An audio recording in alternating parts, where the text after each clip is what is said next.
So I now have the great pleasure of introducing Dr. Rob Johnstone and Dr. Gretchen Smith. Okay, Dr. Schmidt is the Executive Director of the AACC Pathways Project, which has led 30 colleges in 17 states through guided pathways design over the last 2 years. Dr. Schmidt, thank you for being with us today. As I shared in my opening remarks, Dr. Johnstone is the founder and president of the National Center for Inquiry and Improvement, and like Dr. Schmidt, is a nationally renowned expert in guided pathways. We are so looking forward to your presentation today. Many of you in this room have been part of advancing guided pathways here at our college. Thank you so much for your engagement in this work. I know we are all ready to build upon your efforts, and I am thrilled that Dr. Johnstone will work with us over the next 2 years as we implement guided pathways here at our college. With a PhD in social psychology from the University of Oregon, Dr. Johnstone brings knowledge in program development and evaluation, systems-level policies, and facilitation of the use of evidence and inquiry to inform decision-making at all levels of an organization.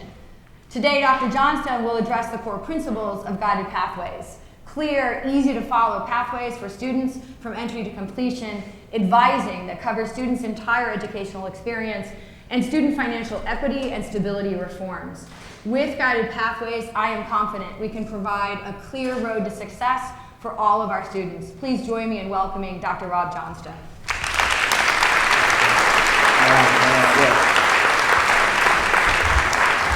All right, how you guys all doing? You're like, oh great, here's the guy talking for an hour now in a Hawaiian shirt, it's all good.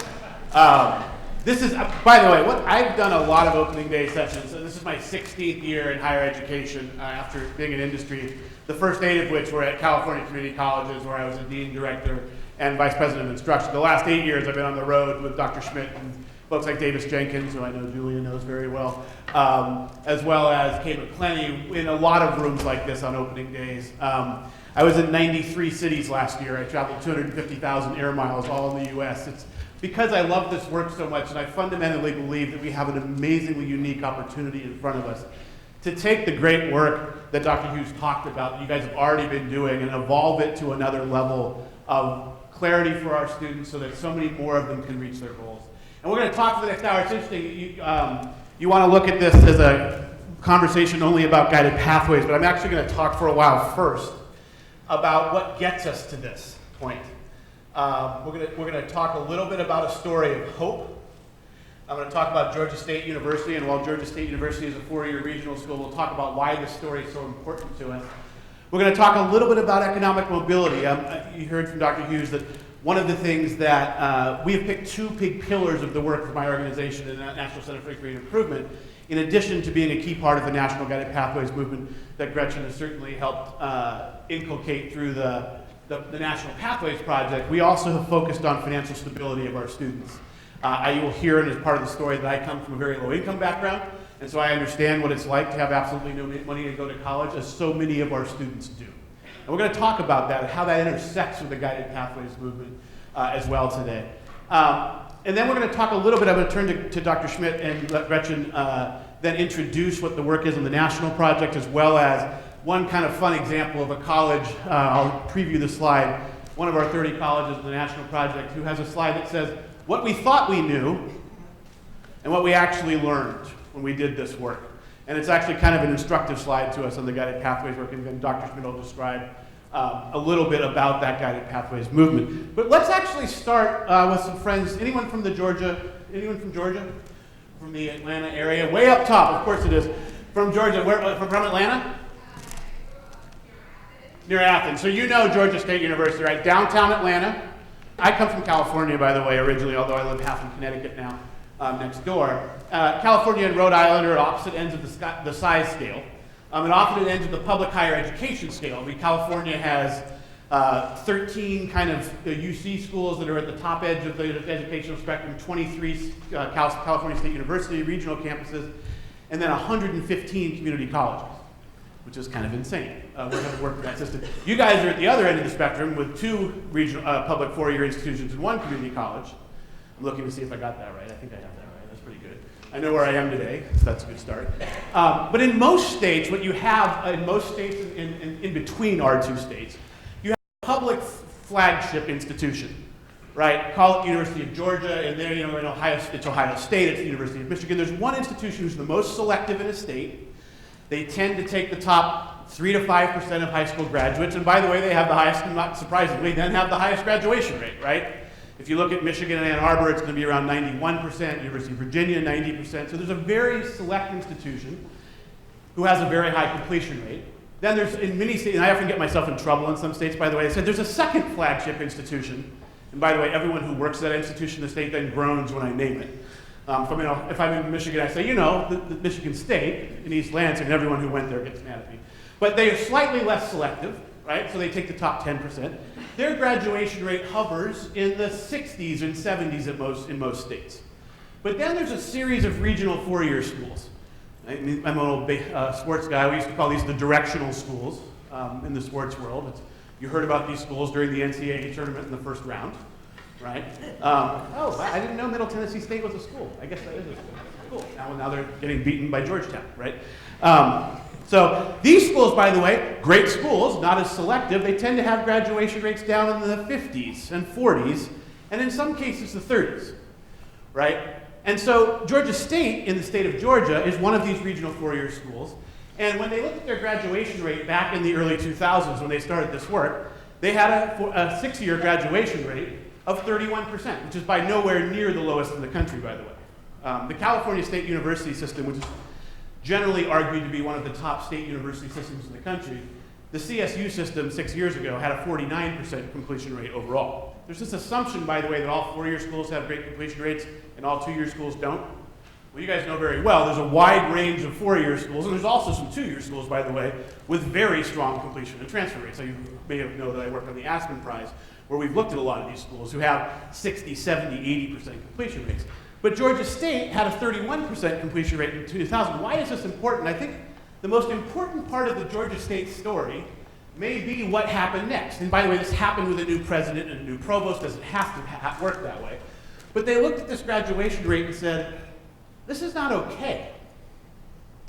It's not okay that 7 out of the 10 people who started our institution do not complete and reach their goals, and many of those students are low income and they're running up student loan debt, and they're not making it, right?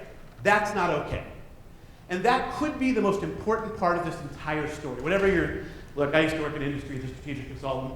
There's a lot of people who've made a lot of money out of 7-step change processes, Cotter, and name your change process. But pretty much the first step of all of the generally accepted ones is recognize that you have a problem that needs fixing, right?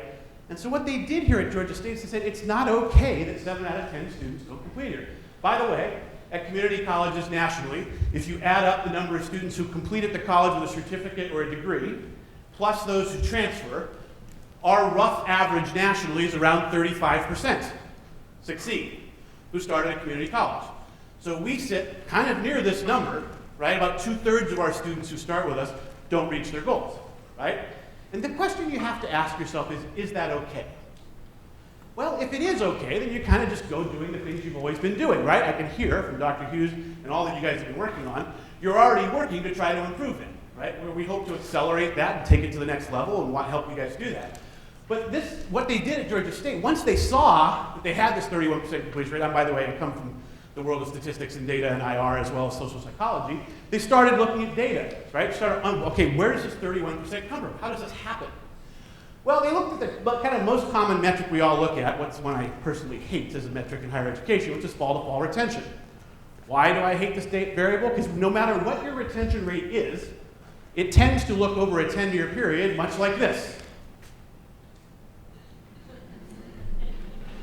Yours might be 62% because you're a community college, but when you look at it over a 10-year period, it's pretty much flat, right? Now, at a small community college, it can vary with what? It varies with the economy, right?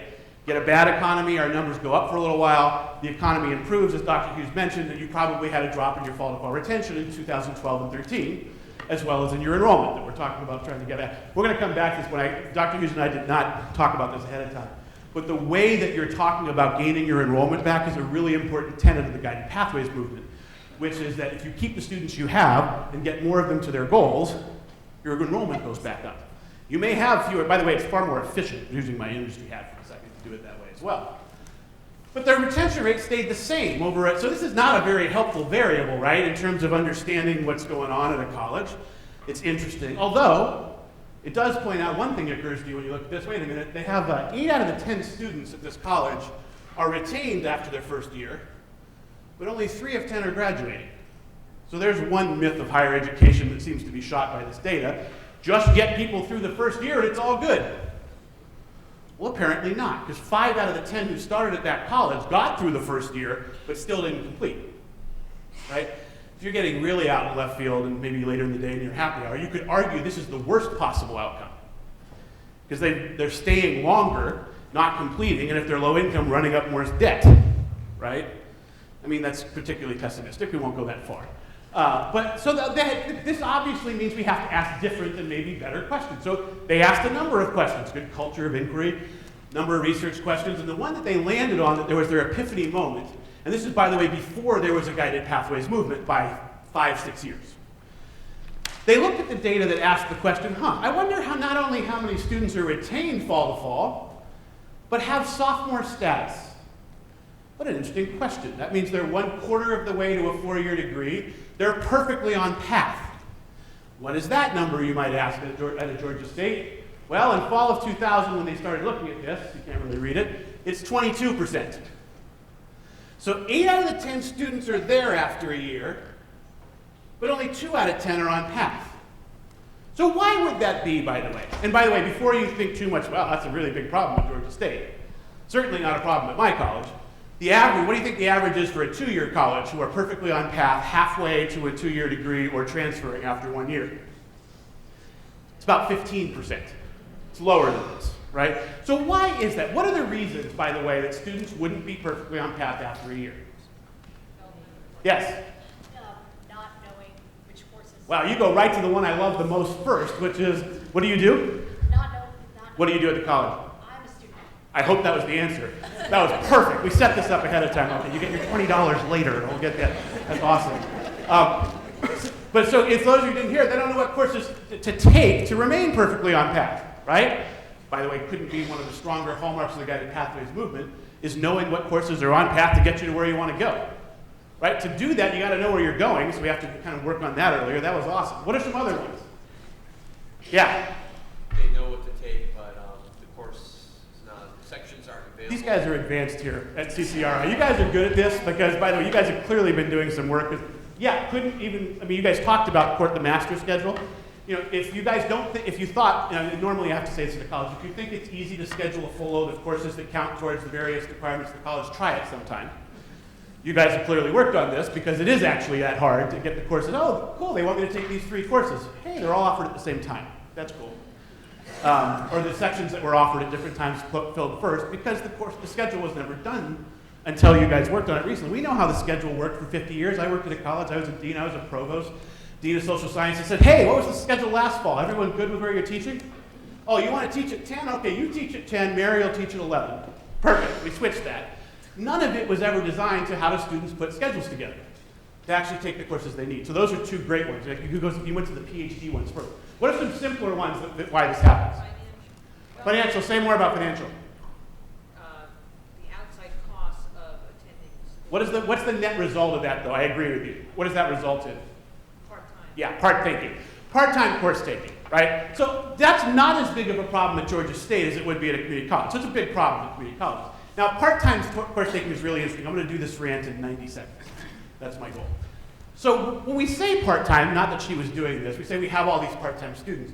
We often act as if this is a fixed variable that we have no control over. Students have lives, they have work, they have to go part-time. Well, that's true, but there are also a couple of things we could do differently to help them go more full-time.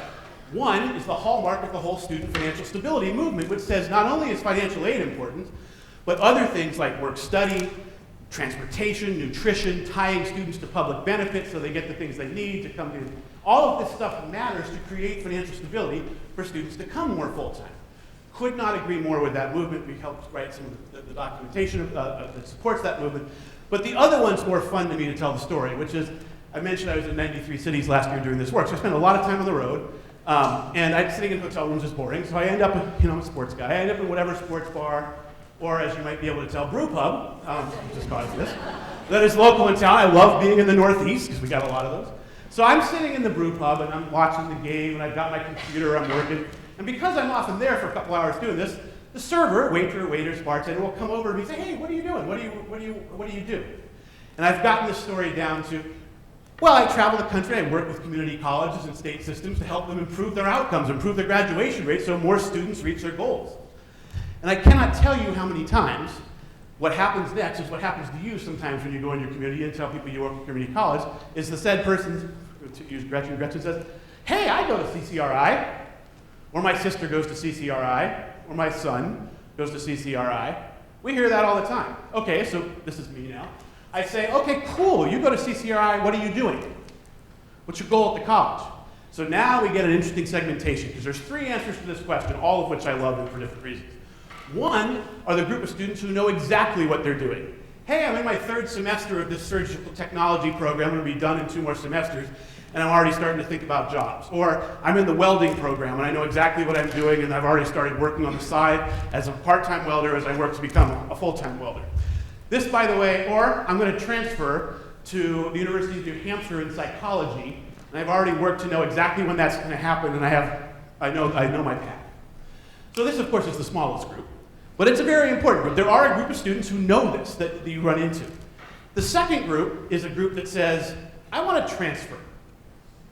Now, again, people would think because you're in a small state that is an easy thing. When they say they want to transfer, and maybe they don't know what it is, they might know it's I pick on psychology a lot because it's my major, not because there's anything wrong with psychology. Although it evidences a bunch of the issues we have with kind of the classic gen ed pre-transfer movement. If you know you want to transfer somewhere in psychology, you know as well as I do that it really matters where that destination is in terms of what's going to be accepted when the student actually does transfer. Right? There's 2 really different goals when you talk about transfer. One is transferring, and the second is transferring with junior standing in a major.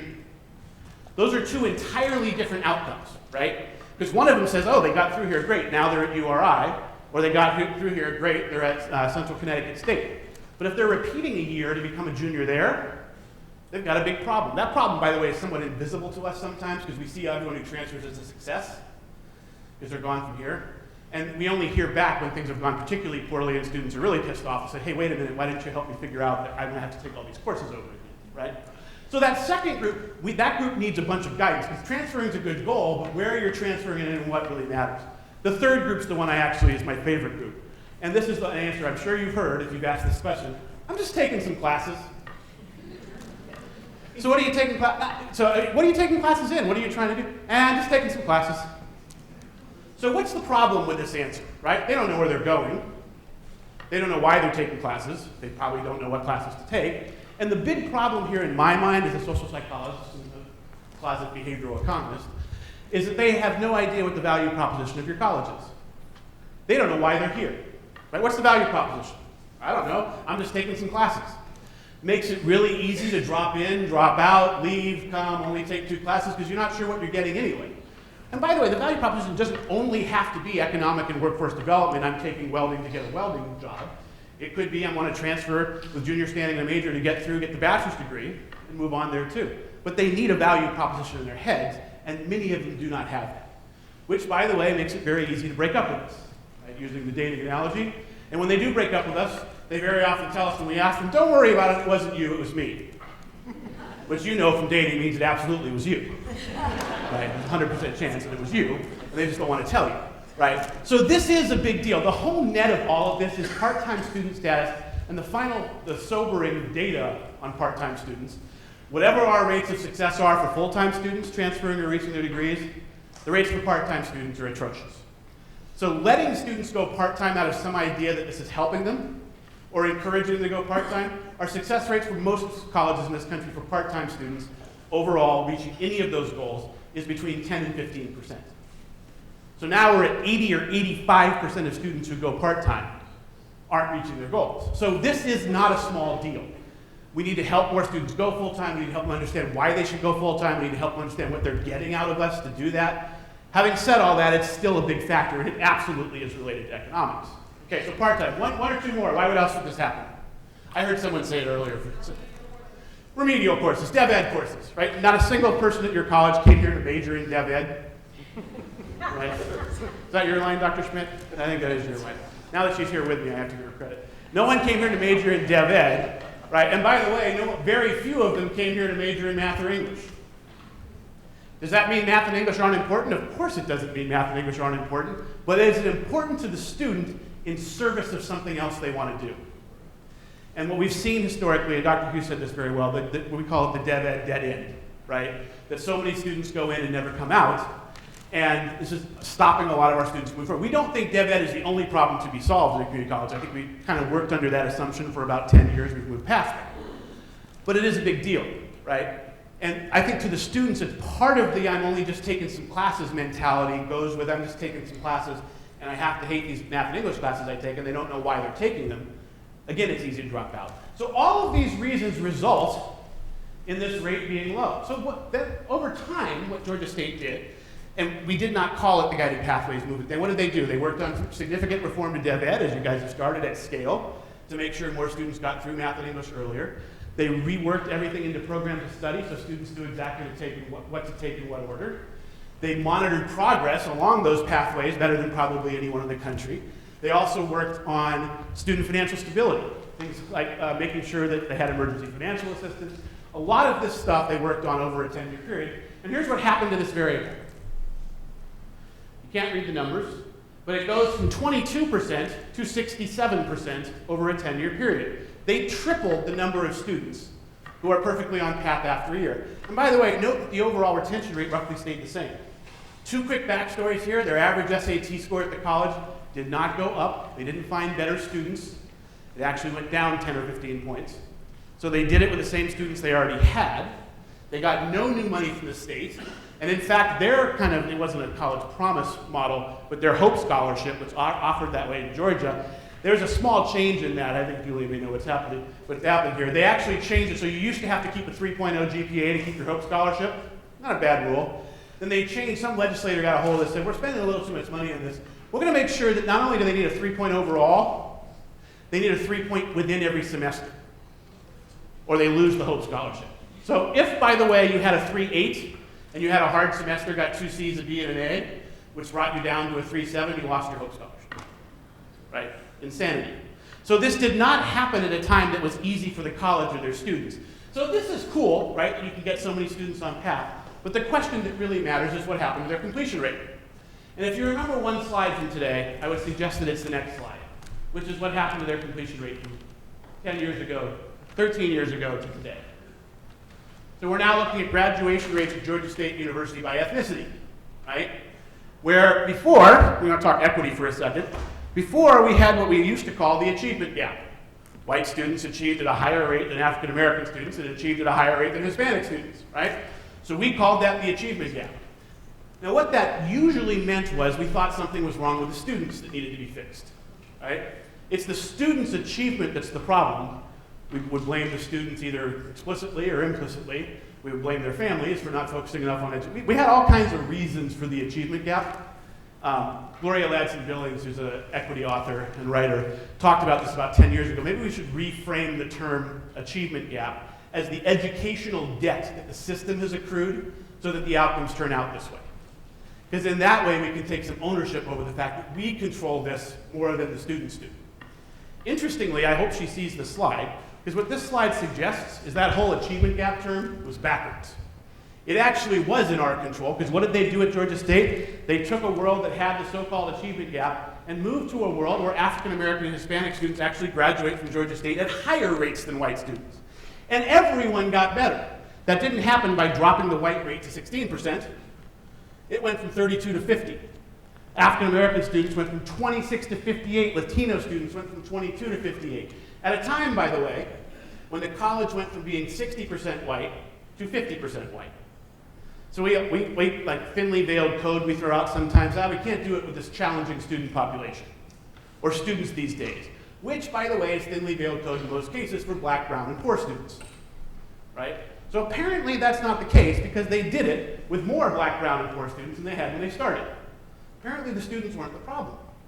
Not to say we created a system that was a problem unintentionally, but we know what we got from the old system almost always looked something like this. So they worked on, by the way, one interesting, people wonder why did the white student rate not go up as much?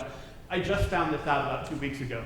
But the reason for this is if you include graduation from other four-year institutions, this is the data you get. If you include the clearinghouse data, which is actually pretty impressive, you get up to where all three groups are about the same. So I had to do a little searching on why this is. I talked to the provost in Georgia, and this reason is actually kind of insidious too. I said, Tim, what happened? How is it possible that, why are so many more white students leaving to graduate at other schools? He said, hey, you know what it is at the University of Georgia in Athens and Georgia Tech have very stringent freshman admission requirements. Why would that be, by the way? Why would you have stringent freshman admission requirements but let in a bunch of transfer students in an easier fashion? The answer is, what is it? They've already proved themselves at other schools. What's that? They already proved themselves at other schools. That's a good reason for why this happens, but it's actually not the reason. The reason is the U.S. News and World Report rankings are based on freshmen, not transfer students. So if you want to keep your rates up, the U.S. News and World Report, you have a more stringent access, limit access in the freshman year, and then let them come in the sophomore year, and your numbers are invisible, so you're ranked higher on U.S. News and World Report. Now, they may not say that out loud, right? That's probably not in writing somewhere. Thank God we're not taping this. That's good. It'd be bad. But this is why it's happening. So what happens is a bunch more, who is going to do this, be able to move from downtown Atlanta to go out to Athens, or Georgia Tech is in downtown Atlanta also. But it's going to be the white students who move more.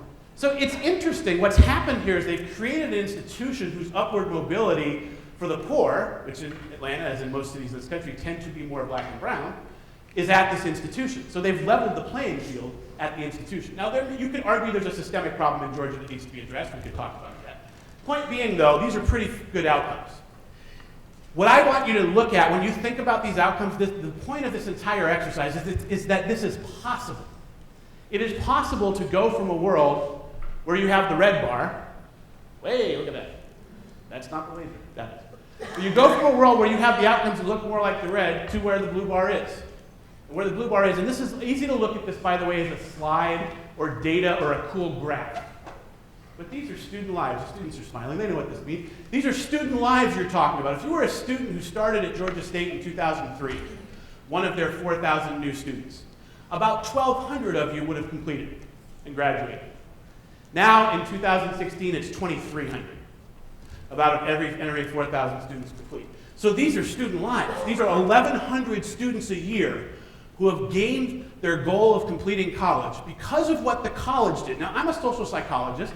I fundamentally believe that human behavior, not just student behavior, because students are in fact human, we forget that sometimes.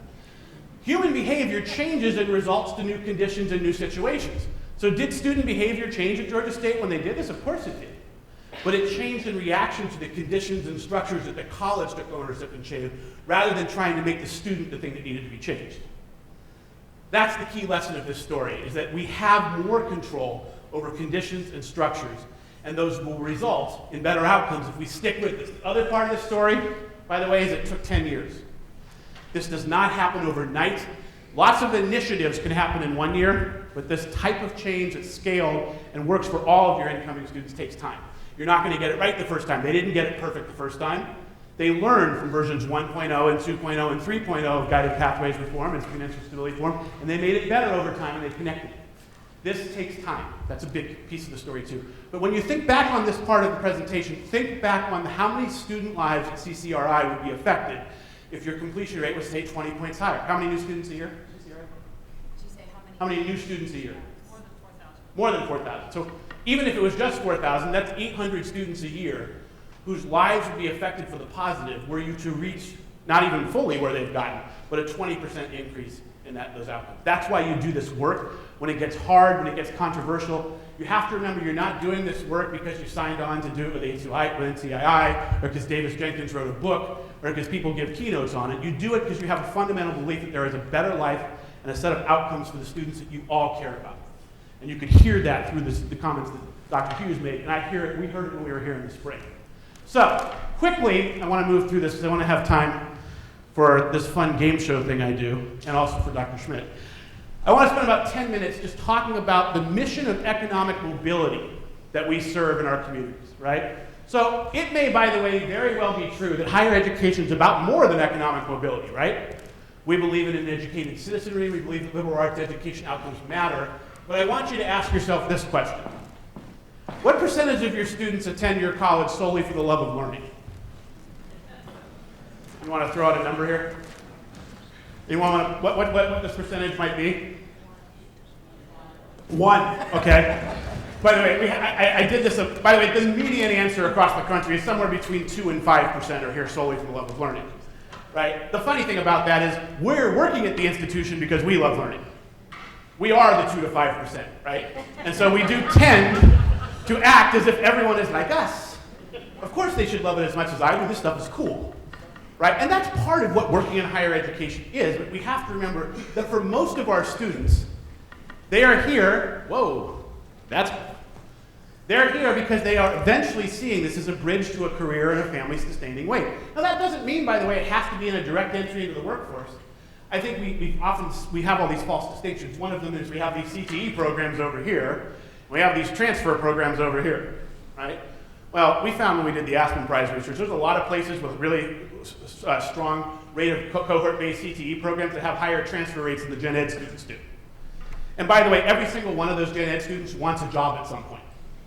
They all want to pay off their career. You know who wants a job more? Low-income students. Those for whom the system hasn't worked historically when we look at the data and don't have the time and luxury to be in higher education for a long time. None of this means liberal arts education isn't important. I'm a social scientist. I believe it's incredibly important. I can argue it's more important in 2017 than it was in 1967.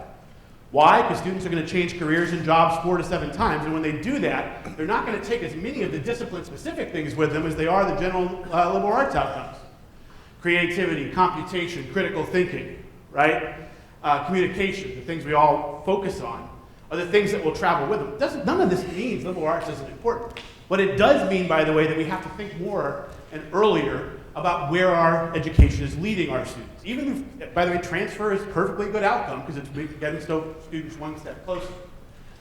And I mentioned this, economic mobility is particularly important to the lower half of the income spectrum, which describes the majority of our students. And I'm just going to show you some slides real quick to illustrate this point. But first, look, I travel a lot for work, and we all know there's rural white poverty in America, there's urban white poverty in America, there's poverty across the racial spectrum, right?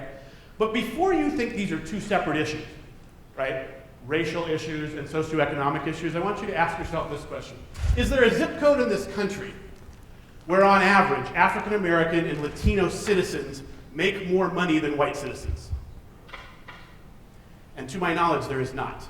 So while, yes, we can talk about poverty in America being also a white issue, it is much more primarily an African American and Latino issue first, as well as it is a white issue. Because we have white rural poverty, and look, whatever you are politically, and we all make our own choices in this country, it's fine. I realize why the election happened last year, because I spent most of last fall traveling through rural Wisconsin, rural Michigan, rural Ohio, rural North Carolina. And a lot of the places where the economy has not recovered from 10, 15 years ago, right? There is white poverty in America, and we found out a lot about that in the last election. But when you're working on income and you're working on economic mobility, you are also working on equity, right? And while I mentioned earlier, I grew up in the lowest income decile in the country, I, as you may have noticed, was white when I did that. So I did have the privilege of growing up with what that meant in our community. And I also grew up in an area that had a college-going culture, right? That's not better or worse, it just is, right? So we do have to work on these issues when we think of economic mobility as well. Just to make this point real quickly before we move on, I love that the researchers who study economic mobility and how elite institutions don't really serve the lower income are folks like our friends at Brown, Stanford, Harvard, Berkeley, MIT, Cambridge, those champions of the low-income student, right? That's not, you guys know more than most. That's not the case. What's interesting is this study is by researchers at these institutions who are pointing out that their institutions do not serve low-income students. Where is this balance in the country? So let's take a look at your friends up the road here at Harvard. What's the income distribution of parents whose kids go to Harvard, right? Now, if the American dream were a reality, it would mean, at least from access to elite private institutions, that every elite private institution would have 20% of their students from each of the 5 income spectrum, right? That would be the American dream. It doesn't matter where you were born, you got an equal chance of getting into a place like Harvard. Well, clearly, as a number of people have pointed out, at least in terms of access to elite private education, the American dream is dead, because 70% of the students who come to Harvard come from the top income bracket, right? And 15% come from the top 1% whose parents make over $750,000 a year. More come, in fact, from the top 1% than almost the entire bottom 50%. And so, by the way, Harvard never said it was part of their mission to fulfill the American dream's access to private higher education. That's not, although they do lip service to it sometimes, that's not what their mission is. And the point is not necessarily that Harvard's doing anything wrong, it's just that that's not the type of institution that is going to build a bridge to economic mobility in this country for the millions of students who need it. By the way, it's not just Harvard. If you add in all the other Ivy League schools, and my favorite new category, the Ivy Plus, because not only was the Ivy League important to look at, but Chicago, Stanford, MIT, and Duke were added. Why? Because 2 of those colleges were researchers on the project. So now we have a new category. It's the Ivy Plus, right? And I'm making fun of one of those institutions which I went to. But if you look at all of these 12 institutions, what do you see? 15% of the students from the top 1%, 14 from the bottom 50. In fact, you are more likely to go to an elite private college, is 77 times more likely if you're in the top 1% compared to the bottom 20. Right? So elite, not that there's anything wrong with elite private institutions, great if you happen to go there, right? But they're not serving low-income students in this country. All right, we kind of knew that. So who is? All right, so there's Harvard. We saw that already. Let's look at a public flagship. And by the way, so I went to Stanford, and people think that I chose the next slide. Berkeley, kind of some rivalry thing between Stanford and Cal.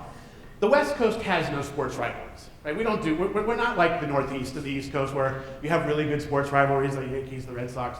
I know I'm right in the middle of all that here. In California, you have a rivalry. Like Stanford, Cal, the game's over. People get a little annoyed, then they go to the beach, right? There's no real rivalry. We don't care anywhere near that much. So I did not pick Berkeley, the researchers did. But Berkeley's fascinating, right? Wherever your political leanings are fine. But Berkeley's known as that bastion of the left, right? Free speech, the whole movement, very liberal college and university. Interestingly, they're not so liberal in their applications process because they know, although they're not quite as elite as Harvard and only accepting folks from the top income bracket, this is a public institution that's largely only taking people. Now, it's the flagship in California. UCLA grads would argue with that, but Berkeley generally seen as the flagship public in California. That's not accessing low-income students either, right? So who is? Who are serving low-income students? We go kind of to another type of institution, a regional public four-year, kind of like Georgia State. This is actually one you guys made a little closer to you, SUNY Stony Brook. Now, I find this particularly interesting because I don't know a whole lot about Long Island, but it seems to me that's not exactly a place where a lot of poor people live. Which is actually more impressive because it means this college is attracting low-income students from outside their area to come there. But what do you see here? Really close to the American dream, right? About 20%, it's got a little bit of a bump here, but here's the type of institution that's serving low-income students. And then there's us, the community college system, which if you take a community college from California, Glendale Community College, where are the low-income students? Here are the low-income students, right? This community college system, by the way, those of you who know Los Angeles, not my home, part of California, but from my home state. Glendale is not the poorest part of LA. It's a middle income, it's right next to Burbank and where all the studios are, the movie studios. This is a very only maybe even upper middle class part of LA, which makes this interesting. They're getting all the low income students from their area at community college.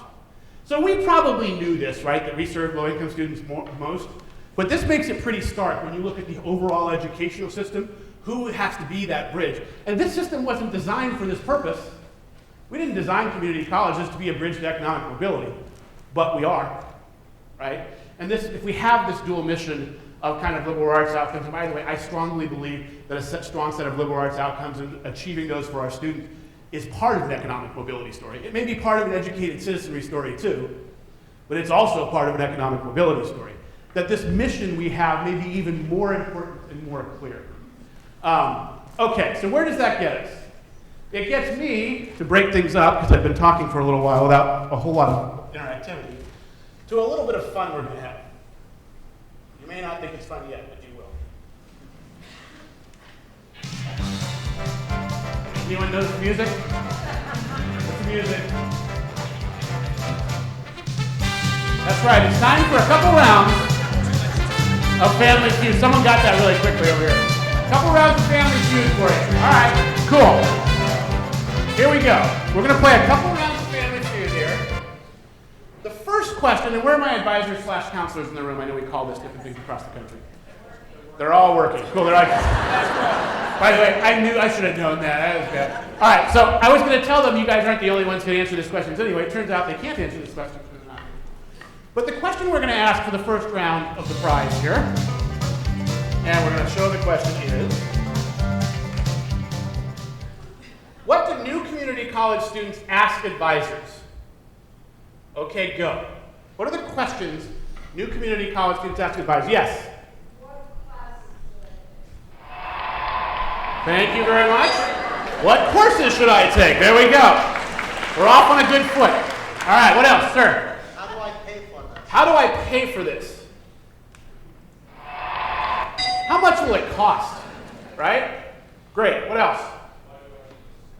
Why do I need this class? All right, I like that one. It's not on here, but I also like this noise. It sounds... That's a version, by the way. I like that question a lot. But when they're starting, remember they haven't started yet, so that's a question they get to. What else? Was that? How long will it take? Interesting. How long will it take? Was that? Say more about programming. What is it about the program? Like, what program should I be in? Well, we're going to give you this one. What are the career options that I have? And this, by the way, works backwards to programs. Like, what program should I take to get to where I want to go? Right? Pretty fair question. All right, two left. You guys are so good at this. Will my credits transfer? Not all students ask this, right? If you're going directly to workforce, you don't tend to ask this. One more that's actually, the hint is it's related to number 4. There's how much will it cost and how am I going to pay for it, right? That's a pretty good set of questions. You guys are good at this, by the way. The second one's harder, so there's 2 rounds. Don't worry. Don't worry, you have more chances. So anyone think this is an unfair set of questions for students to ask of us? It's pretty fair to me. All right, now it's time to play an exercise we'll try. And let's say, and again, I'm only picking on psychology because it's by discipline and it illustrates these problems, not because there's anything wrong in psychology. But if I was to grab students, let's wait 8 weeks.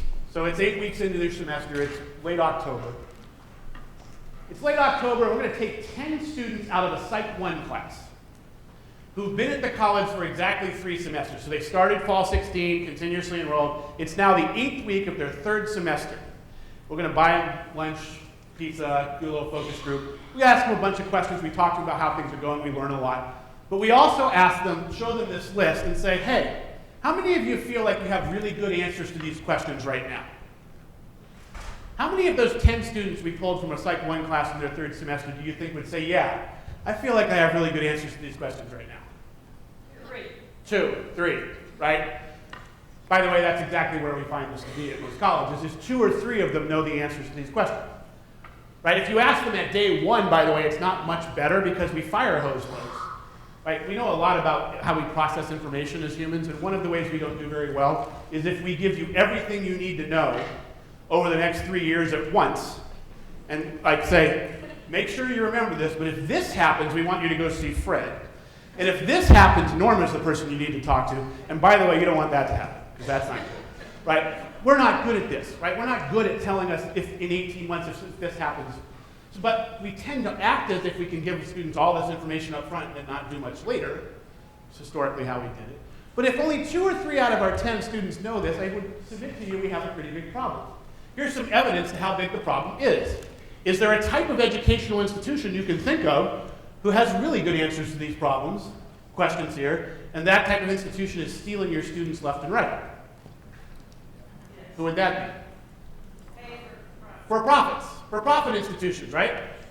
So now, for-profit institutions, by the way, there's a wide range of for-profit institutions and kind of their moral and ethical missions and who they're serving.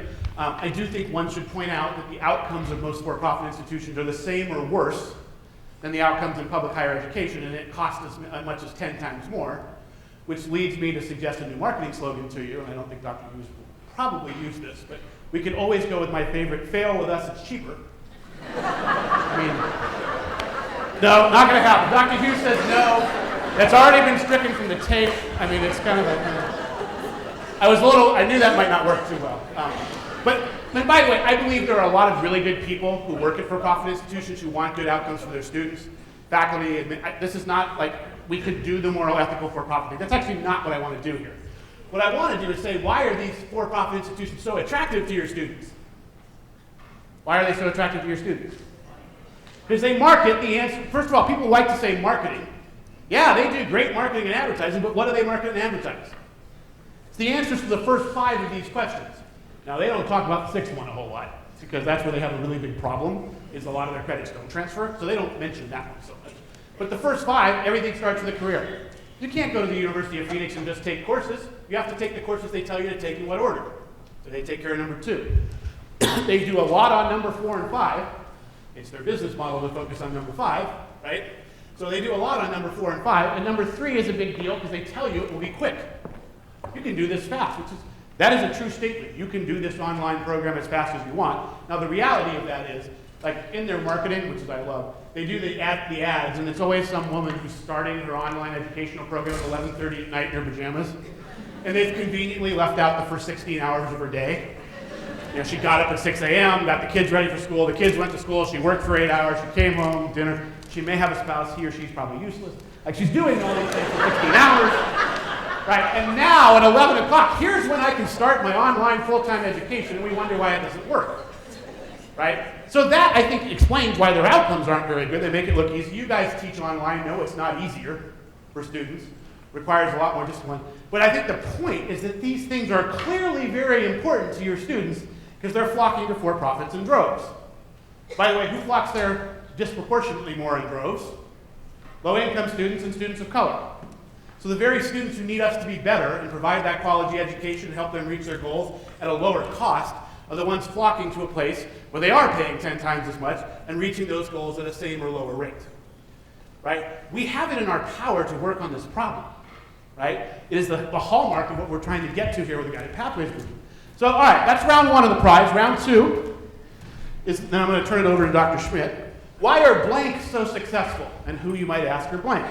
There are 2 groups of students on your campus, and I don't know if you have the second one, I forget from last time, who do very well here, who have 70, 75, 80% completion rates.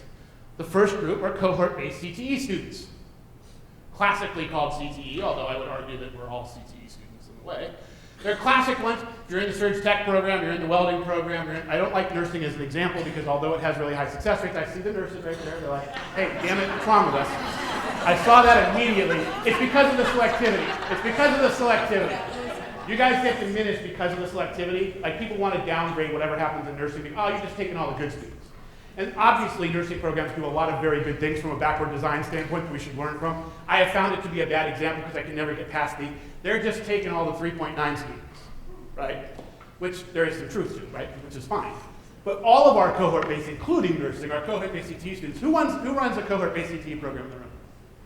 Somebody want to just bring it. What's that? You were doing this. She didn't want it. Who runs Surge Tech? You don't have.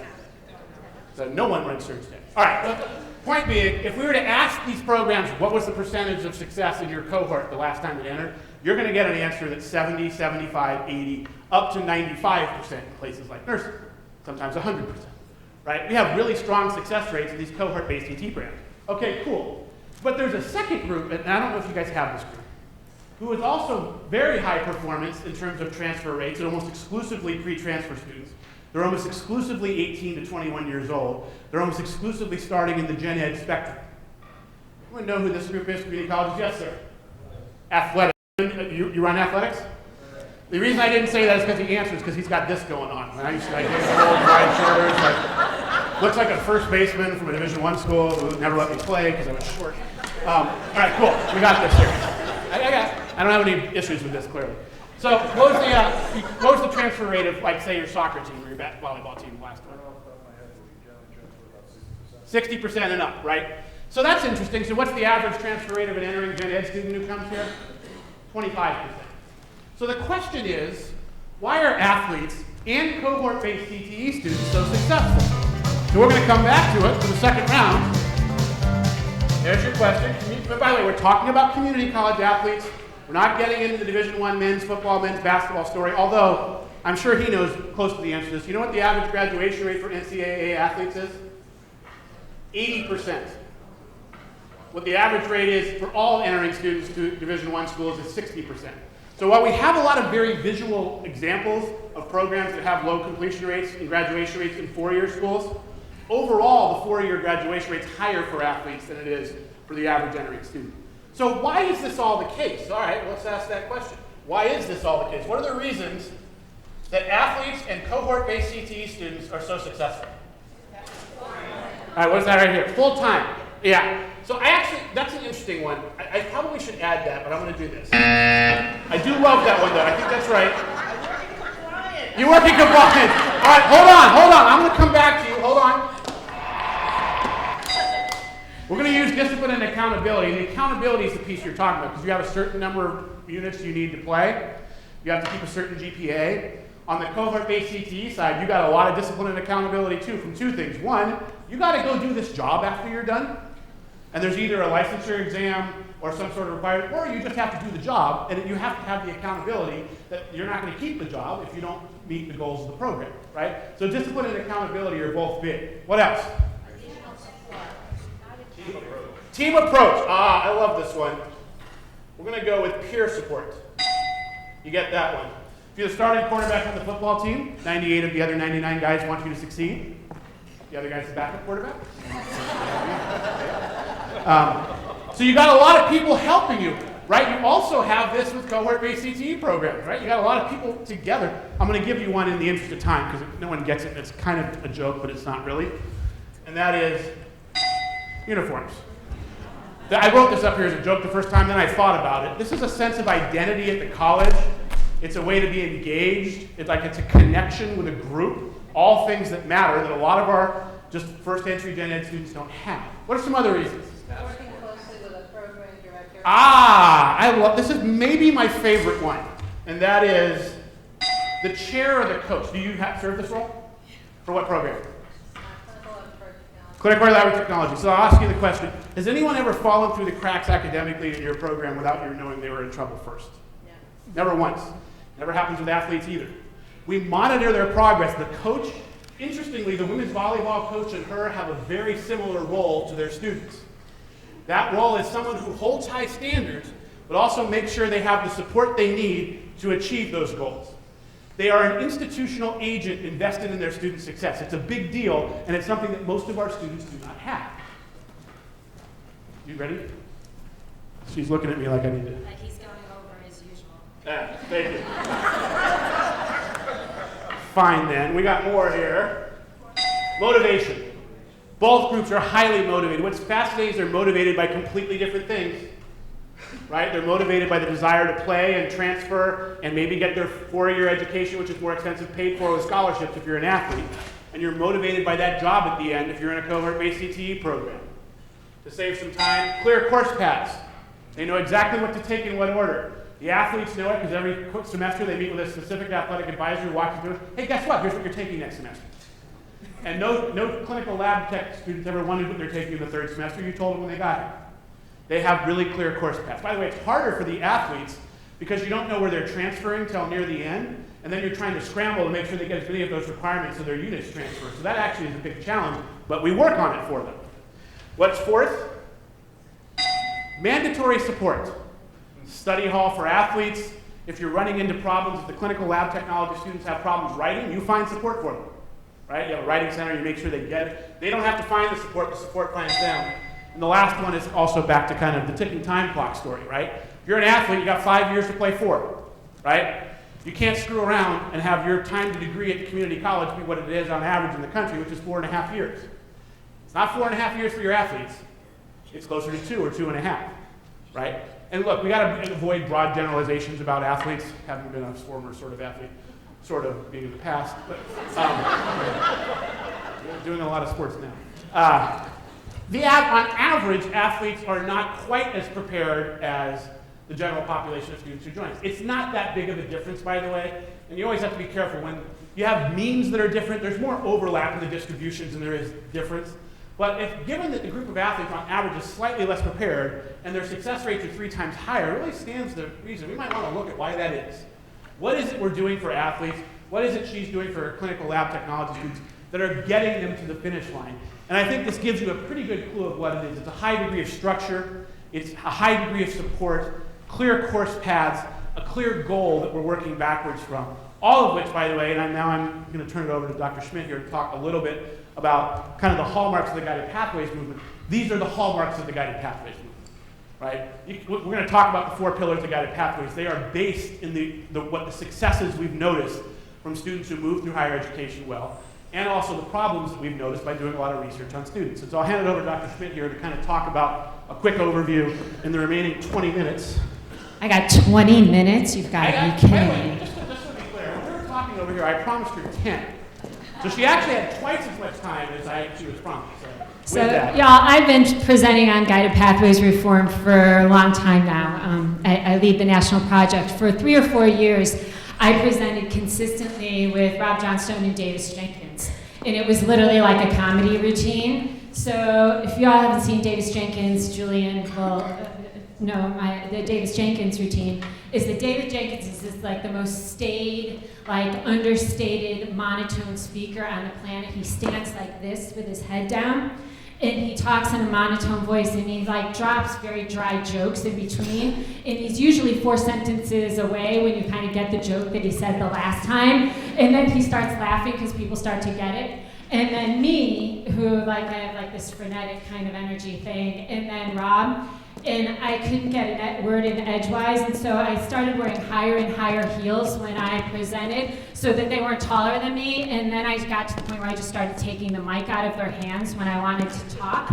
And so I did that, Rob, and I did a presentation to San Jose Evergreen in California last week, and I literally walked up to him and said, "You're in my time, give me the microphone." And so here I am, I didn't have to take the mic today, but I'm happy to talk just for a minute about some resources around Guided Pathways. What I can tell you is that I have the privilege of leading the AACC National Pathways Project, a group of colleges, 30 institutions, that are working together in a cohort to implement Guided Pathways at scale. This project is funded by the Bill and Melinda Gates Foundation, but the colleges got no pass-through. It was a highly selective process. There are 8 partner organizations, with AACC being the managing lead partner. I work alongside Kay McClenny. Many of you may recognize Kay McClenny's name. She worked for years, is the head of and the founder of the Community College Center for Student Engagement at the University of Texas in Austin, that really looked at the student experience and talked about the student experience in a much different way. So Kay is my mentor and my partner in this project. But we also work with the usual suspects in community college reform. The Aspen Institute, Josh Weiner's group, does a lot of the work around leadership. The Community College Research Center is our national partner on knowledge development and management. Rob's organization, my old organization, Jobs for the Future in Boston, which is a post-secondary policy piece of this. Public Agenda, Student Engagement, CCRI, and Achieving the Dream are the 8 partner organizations. And we were not trying to create 30 super institutions in the country, right? These folks got a lot of support from national folks, but they also had a lot of scrutiny. They had a selection process that was based on the Aspen Prize selection process. They had to do a very significantly sized application. We picked 50 finalists. All 50 finalists were interviewed and double scored by partners. And we picked the 30 colleges that we thought had the best chance of implementing Guided Pathways at scale. All their programs mapped by fall 2018 for all entering students. All 30 of our colleges are on track to do that. The thing is it's not the usual funded suspects. We said we will fail in this work if we go to Florida, North Carolina, Ohio, and Texas again. Pick the best 5 colleges out of those states, pluck them, give them more money and more support than they've been getting for the last 10 years in community college reform, and prove that they can be better. We said we will not do that. We went to Gates, we said we don't care, we are not doing that. This is going to be a selection process, and we have to pick. We have to make sure that the urban institutions are multi-campus institutions in multiple states, and that we don't forget our rural partners. I'm an advocate for the rurals in this country. I think that the rurals serve more community colleges on average, students at risk and that have less opportunity and access to higher education, that we cannot reduce the success at our rurals on the backs of our urbans and our suburban institutions. So I will tell you that the 30 colleges in this project represent 17 states, and the enrollment ranges from a headcount FTE of below 3,000 to multi-campus large institutions like Broward, Tri-C in Ohio, Alamo, San Jac. We have states that never play in the national realm. Wallace State in Alabama. How many of you have heard of Wallace State in Alabama? How about Western Wyoming? They have different problems than everybody else does in this room, let me tell you. Everything's mining. Everything rises and falls on the mines in Western Wyoming. They're the economic engine of a part of a state that is larger than Connecticut, Rhode Island, and Massachusetts combined. We had to prove that this would work anywhere, that the generalizable tenets that I'm going to share with you work in all institutions. We did not come with a binder. We did not say, this is your 17 steps to implementation. We said, we are going to aggregate and build on the good work that you've been doing, but we have to do it for more students. We have to do it at scale. We have to be coherent. And then we have to research it and report on it in a transparent way so we know what is working and what is not working. And all the colleges agree to it, and they pay their way. They have no pass-through, and they pay for their teams to come to the institutes. So this slide we stole from Jeff Raffin, who is the president at Northeast Wisconsin Tech, another place that doesn't play in the national conversation very well. But Jeff Raffin and his team, Lori Suddick is their vice president of instruction. We just pulled her in to be a coach on our new round of colleges. He did this in a statewide presentation with all the presidents in Wisconsin. What we thought we knew about our institution and our students, and what we know now after we've been working on guided pathways implementation at scale for the last 3 years. What I knew. We provide all students what they want, when they want, where they want, and how they want. Students, faculty, and staff understand how it is all connected. Students should have maximum flexibility, meaning that they can opt in or opt out. That means orientation, college success courses, and overriding placement results. Maximum choice provides maximum flexibility. Students use tutoring and coaching as they need it. Students will reach out for help when they need it. Curriculum listed in a catalog is sufficient direction for students. Students know what their goals are. We are in the education business, so services needed outside of education are the responsibility of others. Food, housing, transportation, childcare. Part-time students' needs are the same as full-time students, just like children are little adults. And the processes and services should be available and applied equally to all. This is what they thought they knew. What they know now. What we had was fragmented and informed by many varied beliefs and experiences dependent on who you talked to or worked with.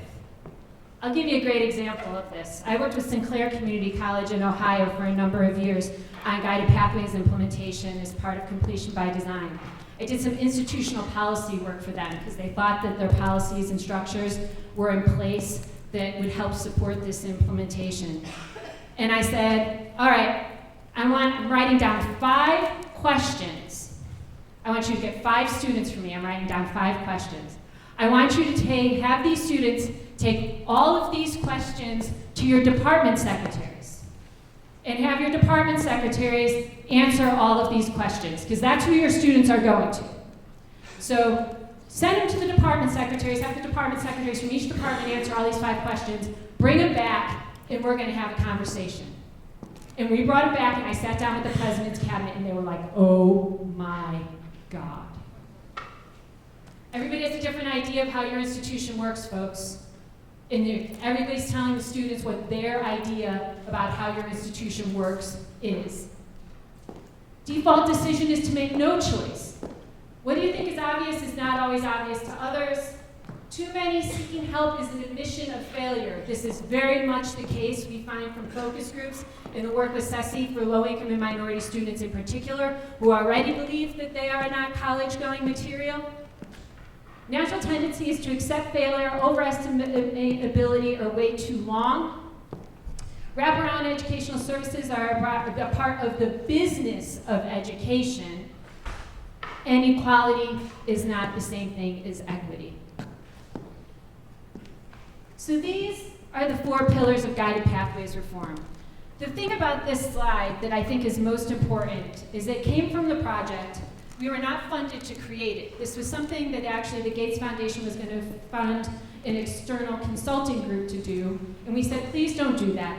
Let us put together a one-page round what we think is important about guided pathways. Let the partners weigh in on it.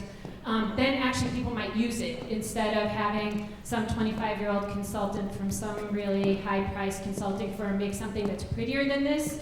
Then I show it to you all and you say this makes no sense. You want to know why it makes no sense? Because it really doesn't make any sense. So we took it and we said we are going to do this. And we're going to put together what we feel are the conditions for guided pathways reform, what you have to do to plan, how to sustain it. Thinking about how to sustain things on the front end instead of on the back end. What the outcomes are, we have key performance indicators on the project that CCRC are tracking, and before I stop talking, I'll tell you some great news about that. And then the 4 paths, the 4 pillars of implementation.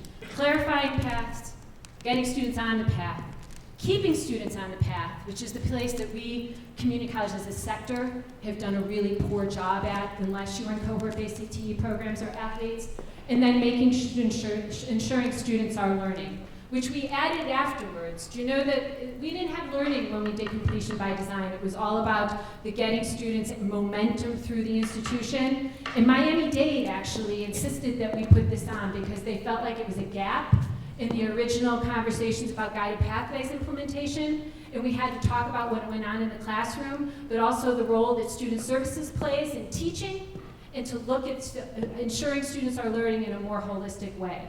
So those are the 4 pillars of guided pathways reform. The really important part of this is that all 8 partner organizations on the project have agreed that these are the pillars. This is what they mean when they talk about guided pathways implementation.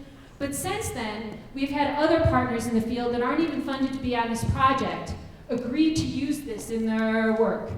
Complete College America, the Dana Center, who runs Mathways and Statways, or H. Heisman's group in University of Texas. So if you see anybody from these organizations present, this is what they're going to use as a framework for guided pathways. This is different than things were historically, where if you had someone from ATD come here and talk about something, that they would use their own language, they would couch it in whatever their reform effort, that their priorities are and what they were leading. And then you'd have somebody else come from another organization, like I'd go from Jobs for the Future and I'd follow someone from ATD. We were friends, we worked together, we collaborated on projects, but we would talk about it in a different way depending on what our lens was. This isn't going to happen anymore with guided pathways because we've all agreed that this is what is important in the implementation. I will tell you that Dave Jacobs called me last week and said, we have the first year key performance indicators from the project. And we're going to put them together in a report, we're going to share them with you in the next month. 25 out of the 30 colleges have shown significant improvement in their short-term key performance indicators after 1 year of implementation. 8 of the colleges have had really, really significant movement in the key performance indicators. And we're seeing in colleges, in community colleges that have implemented guided pathways that were part of the original completion by design work that started this 6 and 7 years ago, that now they're seeing their graduation rates go up. Lorraine Community College in Ohio, Elyria, Ohio, this is like rural Ohio. My friend Marcia Ballinger is the president there. They just sent me their data. Their iPads graduation rate is up from the time that they started their guided pathways work, 138%. We are seeing the change. but it takes time, it takes scale, it takes an institutional effort, it takes leadership across the organization. President Hughes is not going to drag you through this on her back. It can't happen that way. It takes ownership by the faculty senate, the faculty leadership. It takes ownership by the staff and the staff leadership. But what I'm telling you is that you should be hopeful, because you're all here because you want to make a difference in these students' lives. We've built structures and barriers within our institutions that prevent students from being successful. Now we know that if we rearrange the chairs, if we do structural change, if we move the business processes around, then it is actually impacting the students, like the data that Georgia State showed. So I'm happy to answer any questions. We have examples. What we're also seeing now is that we have better examples of how this is displayed, that there's websites now. Colleges have rebuilt their websites around guided pathways so you have guidance. I mean, in the beginning of this work, we built the plane offline. Nobody knew what a website would look like. Nobody knew how to build it into the learning management system. Nobody knew structurally how to change the student-facing materials so it made sense. We have a number of really strong examples of institutions that have restructured their marketing, their websites, their program work, so that it is based on careers, that it's student-facing, that it's around their meta majors, that builds their paths, so that you can build on the good work of those who've been doing it for longer and had less guidance about what worked and what didn't. And so with that, I'll pass it over to you. Thank you, Gretchen.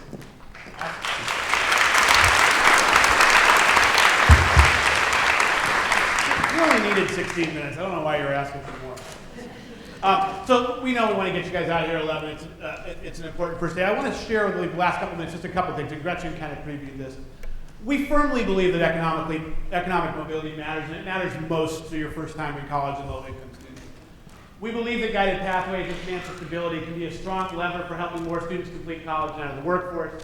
And finally, also strengthening the financial stability can work on this. And finally, as Gretchen said, we're really excited. Gretchen and I and Davis and Kay and all of us have been traveling around the country the last 5 years doing a lot of one-day workshops and keynotes, like a lot, like hundreds of them.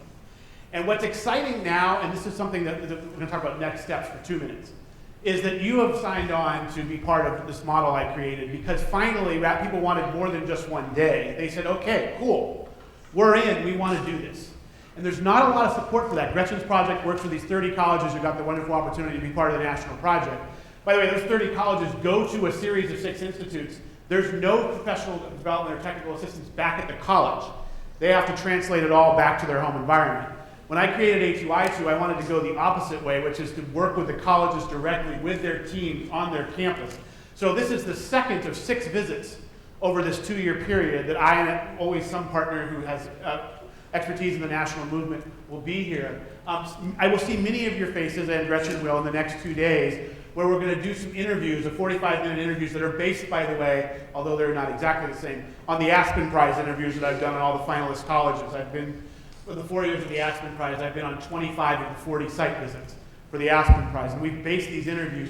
What we want to hear from you in the room are what are the things that you're doing that you love? What are the things that you're doing that you feel are impactful? What are the challenges you see in front of you? Dr. Hughes and the leadership here have asked us to come in and listen to you. And what we're going to do after we hear from all of you is work on some of the pillars of guided pathways. What are some of the, as you take that down to the next level. And over the next 4 visits after this one, get in rooms with you and have working sessions with your General Studies Steering Committee. You want to work on advising, you want to talk on your advising model. That visit, I can bring someone who's been working on advising, naturally. If you want to work on DevEd, you got to take what you've done, which sounds awesome, moving forward with ALP and other approaches and multiple measures. We can share with you examples from around the country. So this is designed so that we're not coming to do the work, even though we're coming 6 times over 2 years. We know at the end of the day, we can be catalysts, we can be guides, we can bring in examples from these colleges who've done it.